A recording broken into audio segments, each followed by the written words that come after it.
Labdien! Es esmu Aivis Landmanis, Ventspils pilsētas domes deputāts. Šodien ir 20. februārs 2015. gada.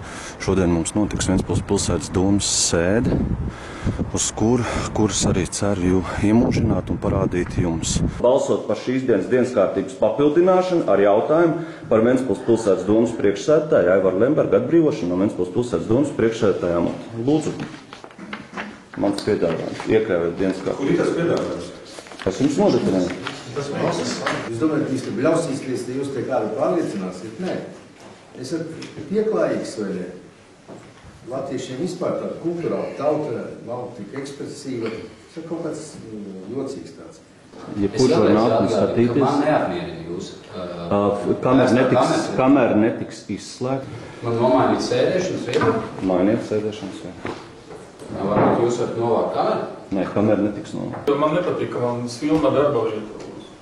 Jūs esat, teiksim, tā publiska persona, Ja te ir publiska sēde. Jūs rīkojaties, kā jūs gribat. Labi? Nu, sāciet rīkoties. Labi, nākamais jautājums.